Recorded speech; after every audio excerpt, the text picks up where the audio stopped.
Hai, balik lagi dengan gue Balito Busala di Ekonom Pemalas. Kali ini gue mau bahas soal momentum game dari sebuah investasi. Eh, Sebelum gue masuk ke sana, as you know, gue udah bicara tentang depresinya gue.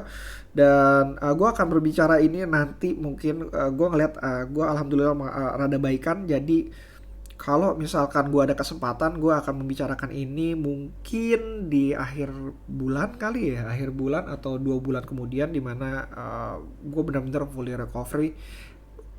recover dari penyakit gue ini. Kalau misalkan itu terjadi, gue akan bercerita tentang bagaimana cara gue hadapinnya dan uh, poin-poin penting apa yang gue dapatkan dari pelajaran depresi gue.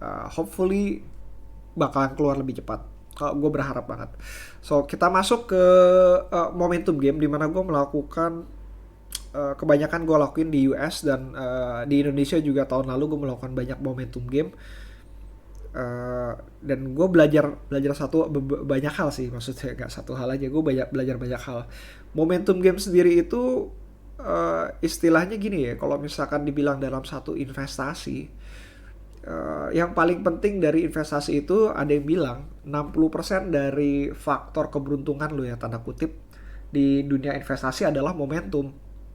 Lo bisa nunggu selama mungkin, kayak gue pegang range market, gue udah nunggu hampir 2 tahun, lebih dari 2 tahun, dan harganya nggak kemana-mana. Ternyata tahun ketiga ataupun tahun kelima, range market tiba-tiba booming dan akhirnya penjualannya kayak gini gitu. Gue mungkin akan salah mengenai era jaya, dan kalau misalnya gue pegang cukup lama karena ada berita kemarin Lazada mau masuk ke era jaya dan harganya bisa booming juga gitu.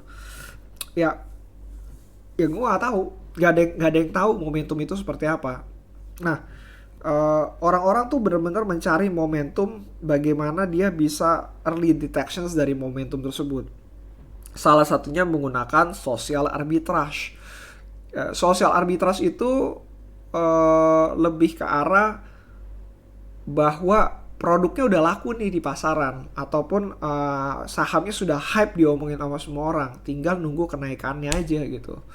Dan kalau misalkan lu punya kemampuan yang cukup mumpuni dari social arbitrage, lu bisa mengkuantifikasikan sosial signal dari market untuk mendapatkan keuntungan di pasar modal. Kenapa gue bilang cukup pinter? Karena ini rumit, men. Ada beberapa yang gue ikutin social arbitrage tuh bukan cuma sekedar ini ya, bukan cuma sekedar oke, oh lagi hype nih sahamnya, dan lu masuk ke dalamnya terus udah gitu akhirnya mendapatkan keuntungan. Nggak seperti itu.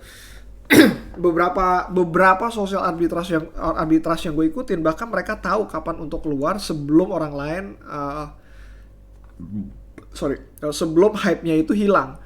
Atau mereka menggunakan pemodelan yang seperti yang gue lakukan pada tahun lalu. Gue melakukan pemodelan terhadap uh, sahamnya juga, sehingga gue mendapatkan at least kayak fair value ataupun time to exitnya. Dan itu harus sebenarnya tiap orang menurut gue ada modifikasi tersendiri, dan buat gue sendiri gue masih belum tahu juga bagaimana cara mainan momentum, cara yang pas mainan di momentum ini.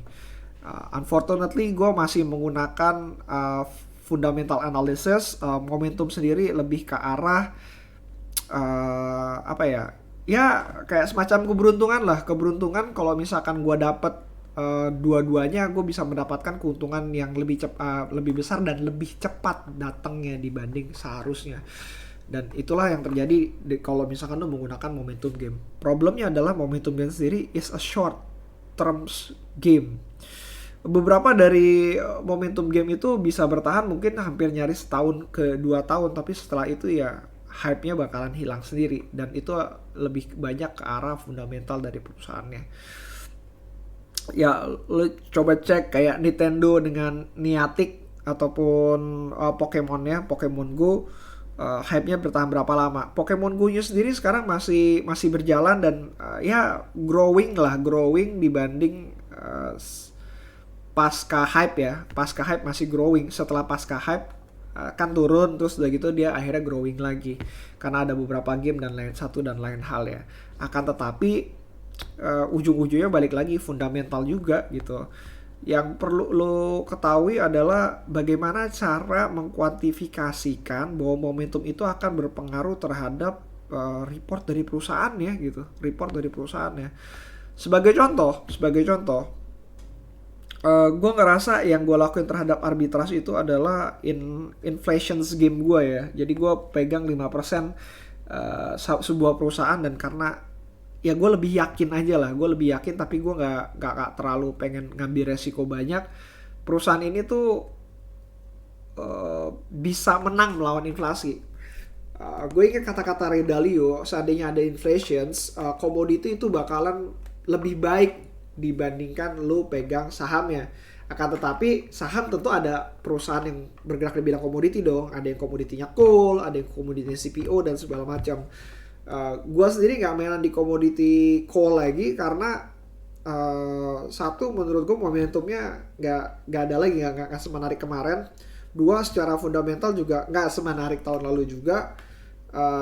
Dan terlalu banyak regulasi gitu, terlalu banyak regulasi yang bermain di dalamnya, sehingga gue lebih baik kayak off dulu, sehingga gue mencari komoditi lain yang keluar adalah CPO. Gue ngelihat kalau misalnya CPO-nya naik, sama kayak coal, lu bayangin aja sekarang. Karena problematikanya sekarang sama, itu adalah masalah perdagangan, di mana perdagangan itu terhambat karena akibat COVID. Ya artinya selama perdagangan terhambat, inflasinya bakalan naik gitu. Kalau inflasinya naik, ya perusahaannya harusnya naik dan mengambil keuntungan di dalamnya. Jadi gue harus cari perusahaan CPO yang purely CPO untuk gue investasikan gitu. Lebih tepatnya ke sana. Unfortunately, gue nggak berani invest kayak 3 perusahaan lain ya yang nyaris lebih dari 30% dari portofolio gue. Gue cuma berani kayak 5 mungkin sampai maksimum 8% aja. Satu, karena industrinya gue nggak terlalu kenal. Dua, karena gue betting on momentum, dimana momentum sendiri gue nggak tahu kapan hilangnya gitu. Momentum itu sendiri gue nggak tahu kapan hilangnya, dan begitu hilang ya udah, lo nggak bisa mendapatkan keuntungan lebih. Itu yang kedua. Yang ketiga, gue preserve dari kapital gue pernah mengalami kesalahan, dan gue ngerasa kalau misalkan untuk riskier aset seperti ini gue nggak mau lebih dari 10% gitu. Dan kalau misalnya gue nggak benar-benar yakin bahwa ini long termsnya bakalan cukup bagus, 10% is enough. Kalau gue nggak bisa menemukan bahwa harganya benar-benar cheaply enough, gue nggak bakalan masuk ke dalamnya. Jeleknya lagi adalah perusahaan ini gue udah ngelihat dari tahun lalu, dan waktu itu harganya PE 2 lah, gue bilang sih PE 2 PE 1, tapi gue belum belajar lebih dalam lagi, sehingga waktu pas sekarang di PE 5 gue rasa sih masih cukup murah untuk masuk. Gue mau keluar mungkin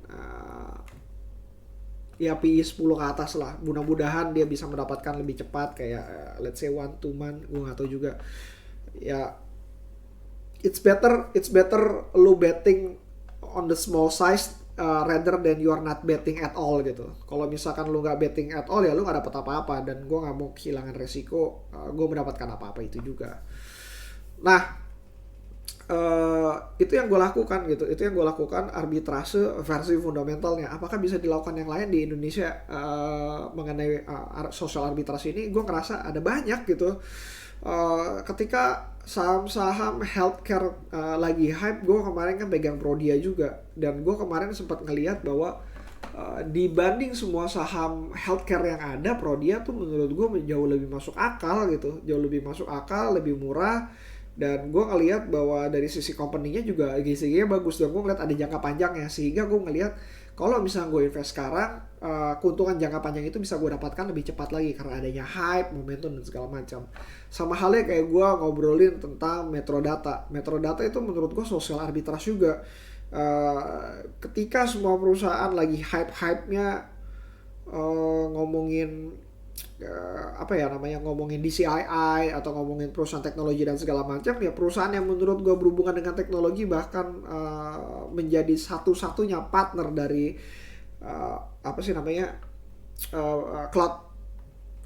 cloud dari Amazon. Gila men, gue lupa lagi cloudnya Amazon itu apaan.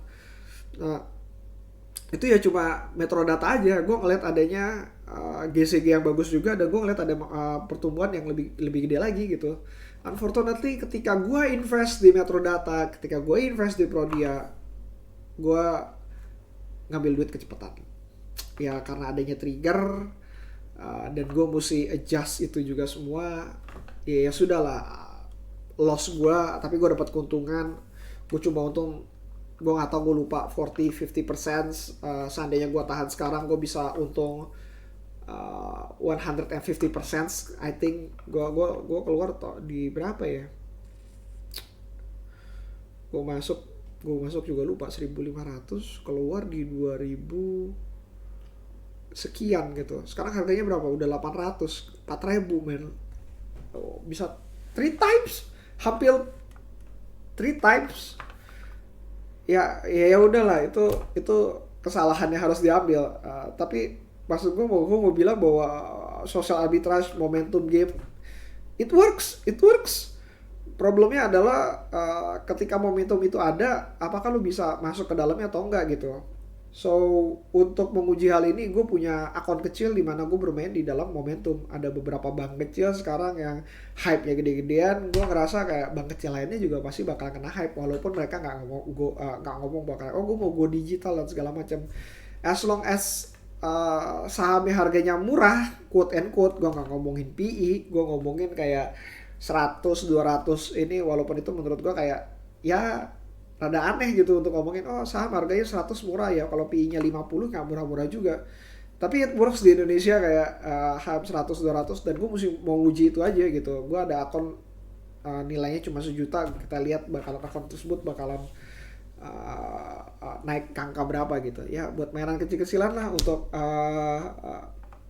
riset tesis yang gue punya gitu. Hopefully kalau misalkan riset tesis ini baik ya, gue bisa share juga bagaimana hasilnya dan kenapa itu bisa berhasil, apakah itu bisa berhasil dalam jangka panjang atau enggak. Finger cross. Nah, that's it, itu tentang momentum game. Let me know kalau kalian ada yang bermain dengan momentum game ini juga, dan bagaimana cara kalian approach terhadap momentum game itu juga. Kalau ada pertanyaan di bayutabusala@gmail.com, atau lu masuk ke Instagram gue, DM aja @bayutabusala. See you again next time, bye.